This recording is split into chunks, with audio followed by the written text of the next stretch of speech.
Happy Wednesday. It's Kate from Align Natural Health. I wanted to talk to you a bit today about the carnivore diet.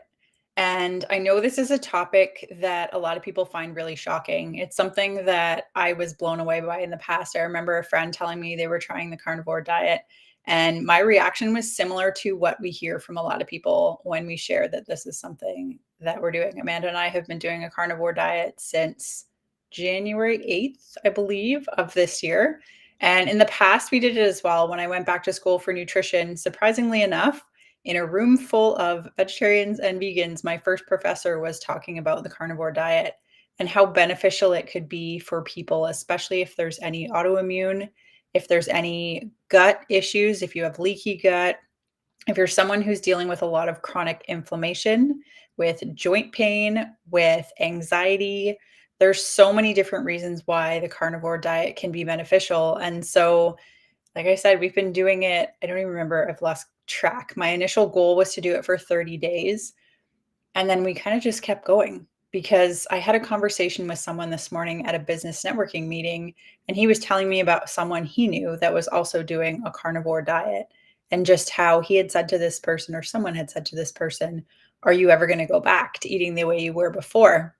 And the person had said to him, "It's no different than saying to an alcoholic or an ex drug addict, hopefully I don't get censored for that. Like, are you going to go back to doing the things that you were abusing before?"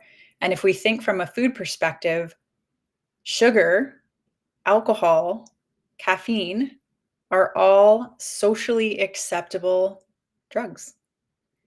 Kids can have sugar. And from an addiction perspective, it's very similar to the non socially acceptable drugs that people can become addicted to. And so, thinking about it from that perspective, when you go to a carnivore diet, it doesn't have to be specifically carnivore. But for me, I'd done a lot of things in the past in terms of elimination diets because I reversed MS, and diet was a really big part of that. And I'd done paleo, which takes out grains, wheat, dairy, sugar, processed foods, legumes. You're supposed to take out nightshades. I still kept in tomatoes because it didn't seem to affect me. But going to a carnivore diet, it strips things down even more. And it's like, if my body was feeling really good from that, how can I take things to another level? And the first time that we did carnivore in 2019, the last lingering MS symptoms that I still had went away. And so the person that I was talking to today, I took this book. Oh, it is on screen. To our BNI networking meeting this morning because I was going to lend it to someone. He wasn't there today, hence I still have it. And other people noticed the paleocardiologist. And what a lot of Dr. Jack Wolfson, who is the author of this book, who is also, anyways, I have big news about that, but I don't want to leak that yet. What he talks about is basically how the medication side of things, when it comes to high cholesterol, when it comes to high blood pressure, when it comes to a lot of the health problems that people are dealing with, is there a medication that you can think of for this type of condition that focuses on the root cause and that is not meant for long-term use? And if you think about it, there isn't. I could sit here and wait, but you're not going to come up with one.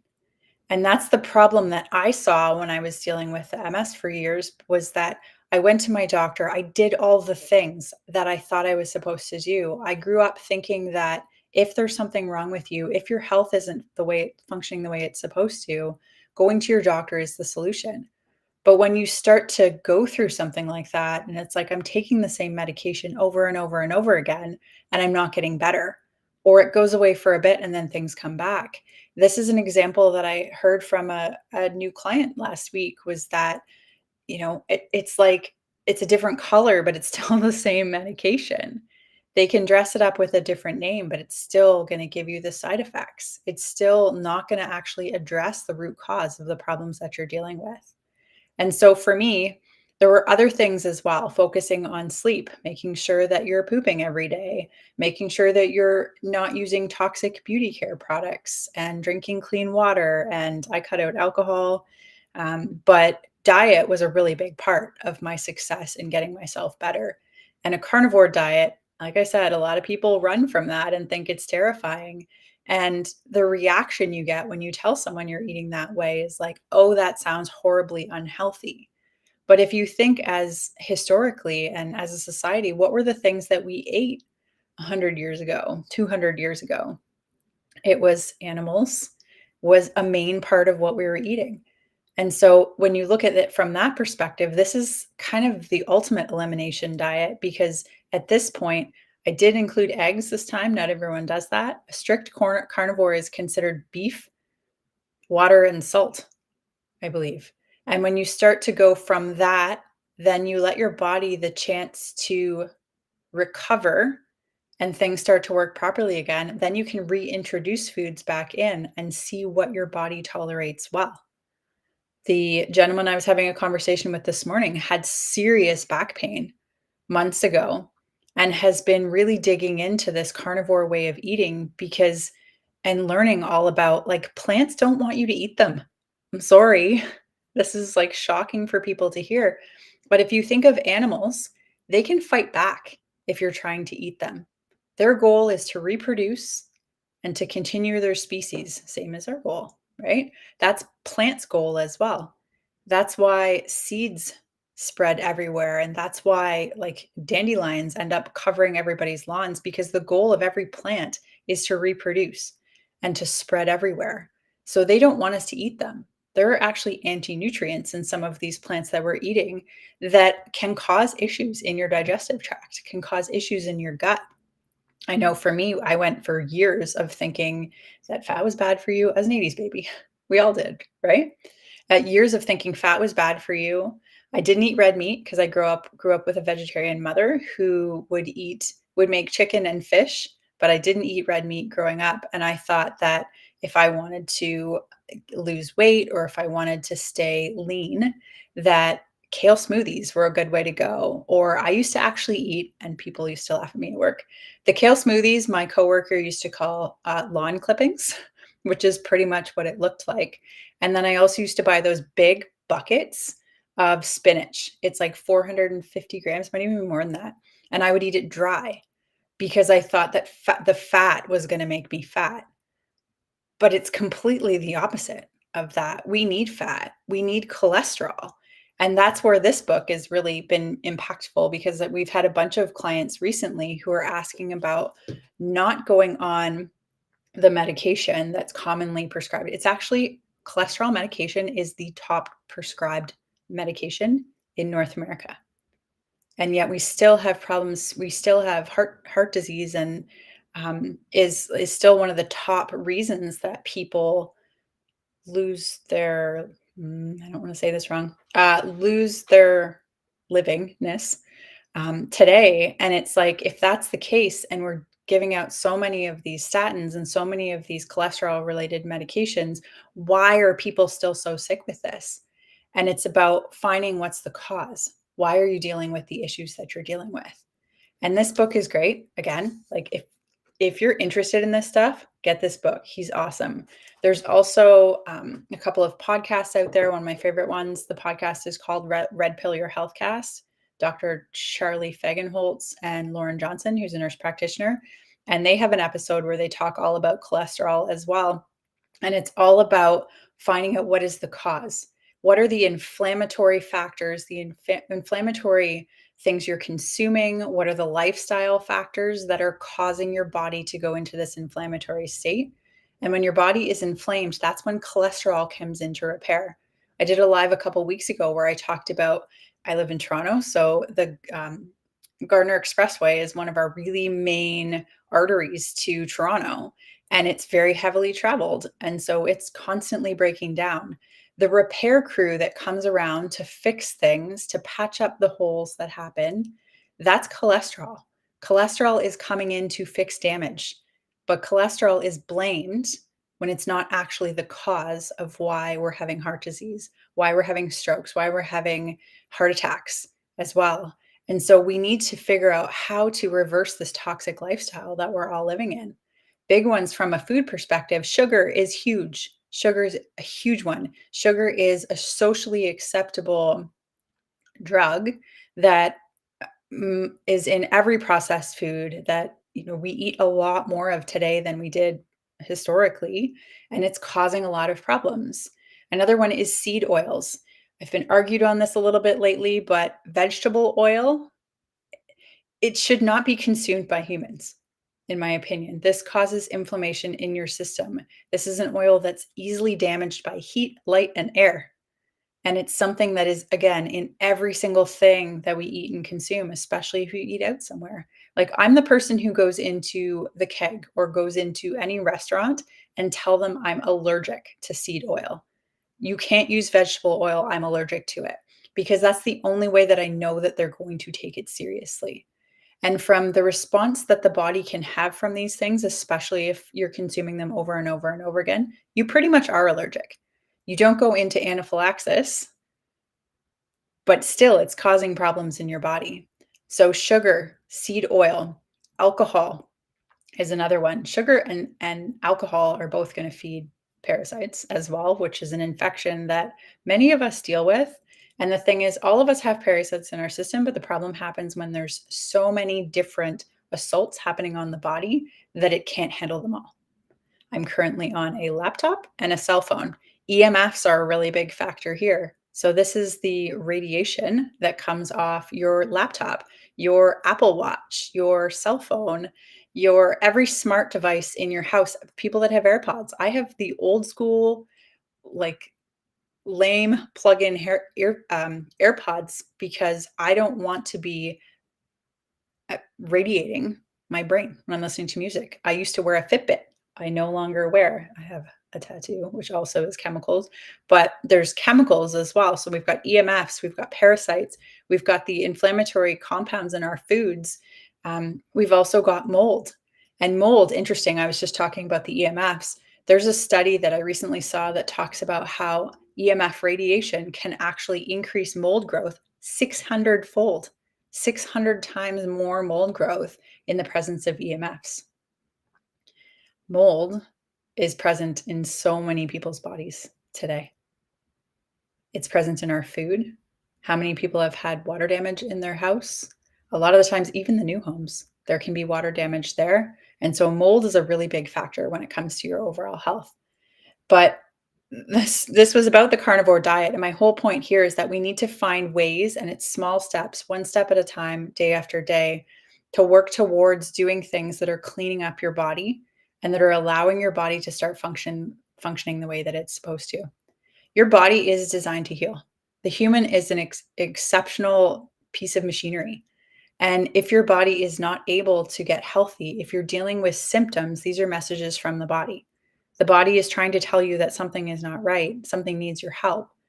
And when we don't listen, the messages get louder. Clients come to us sometimes and there's like a laundry list of symptoms, and it's like they progressively get worse because it's like ignoring the smoke alarm in your house or ignoring putting the piece of tape over the check engine light on your car. Over time, things are just going to continue to get worse. And so, in my opinion, the carnivore diet is a great start if you're looking for a way from a dietary perspective to make some changes for yourself, because it gives you like a from the ground up opportunity to cut everything out. It's hard. I can tell you that, especially if you're a carb eater, it's going to be hard for the first couple weeks because we go from a place of the body feeding on and being fueled by sugar, glucose. Even there's glucose in vegetables, there's glucose in fruits, there's glucose in all of the processed foods that we eat. And if your body's used to running on that, and then you're telling it needs to switch to fat as a fuel source, you're going to go through a challenging period. I ate pretty clean leading up to our current carnivore experiment. And for the first couple days, maybe week, I wanted to eat all of the sugar and I had a bit of a headache. And it's like clearing the stuff out of your body. And once you clear the crap out of your body, you start to feel amazing. Like brain capacity, focus, mental clarity, energy consistent throughout the day. So many things improve when you give your body the opportunity to reset and get back to where it's supposed to be. And then you start adding things back in. And then, my message to you when you start adding things back in is to pay attention. If you eat something and you find that there's cravings or that the headache comes back or sleep changes or anything in your body changes, it's like pay attention to what does that message mean for you, right? So, yeah, carnivore, it's a really interesting challenge for people. I know a lot of people I've heard like, oh, I'm going to try it for a week. My honest opinion, we committed to a month at the beginning because I wanted a target for myself that was a challenge, but that was not like, we're going to do this for 10 years because that would be a lot more of a commitment. But at least a month is my recommendation if you're going to try something like this. To be honest, 3 months would be a target. And that's kind of what I'm aiming towards now. I don't know what's going to happen from here if I'm going to add foods back in. But at this point, I feel amazing. So why would I change that? Is it challenging at times? Yes, of course it is. But when you start to really feel better, like I reversed MS and food was a really big part of that. And so if you can look at that and think, okay, well, I've got this skin rash or I've got migraines or I've got whatever it is that you're dealing with and think, okay, well, if this person could reverse MS, well, why can't I get rid of that? Right? Because taking the medication over and over and over and over again is not fixing the problem. It's putting a band-aid on it. So food is a really great place to start. At Aligned, we do quantum nutrition testing, muscle testing. So that's all about tapping into your body to see what are your triggers. I can tell you specifically what your body is reacting to. And then we can remove that or we can add support in that area. Maybe the body needs liver support. If you have skin stuff, that's commonly connected to liver. It doesn't mean it is for you. And we also need to figure out why. If there's skin stuff, if you've got psoriasis, if you've got acne, if you've got eczema, and it comes up as liver, what's causing that? Is it heavy metals? Is it mold? Is it parasites? Is it something you're eating? And when we start to clean those things up and give the body the support that it needs to, you're not going to have to go on a statin later in life. You're not going to need to go on things like metformin, which is a diabetes medication. Like these conditions happen as the result of things that have led up to it, right? The symptom, and eventually there's an illness. Well, if we can prevent the illness from coming and giving your body the support that it needs, isn't that the whole objective? Don't we all want to be here independent? Like that's one of my main focuses in life. I want to be able to get out of bed, get out of the car, get up off the toilet by myself independently for as long as possible in life. I want my health to be as optimal as it can be for as long as possible in my life. And so these are things that I focus on now and always will. And from a perspective of someone who did live with critical illness for a while, in a sense, I'm grateful for that because it opened my eyes to like, holy crap, I need to start taking care of my health. And when I do, I feel so much better. So why would I stop? And the person I was talking to this morning with back issues, it was kind of a similar perspective. It's like I realized how crap I felt when I started eating the things that were good for my body and when I started to feel better. And you can be preventative. You don't have to wait until something really bad happens. You don't have to wait until you're at the point where you have to act. Start today, and it'll make a really big difference for your life, for your family, for your career, for everything in the future. So, if you're interested in the muscle testing that I was talking about, where we can tap in and figure out what's exactly going on with your body, you can send me a DM. I'd be more than happy to set up even a free call with you to talk about kind of what's going on with you and how we help. But otherwise, I mean, you can do things on your own. I'm not saying that you can't. Is it hard? Yes. When I started the paleo diet, when I cut everything out, it was 2011 or 2012. My memory was not the greatest back then. Once I cleaned things up, it got a lot better. But when I started to clean things out or take things out and clean things up, I started to feel better. But I had to do it all by myself. I flew blind on that. So you can do that on your own. If you would like an easier way or a more targeted for you way, that's an area that we can help you. So send me a DM. We'll set up a free discovery call and we can talk about getting your assessment put together so that we can figure out what's going on with your body and what you need to get back into balance so your health can improve naturally. This is Kate from Aligned Natural Health. Hopefully, you have a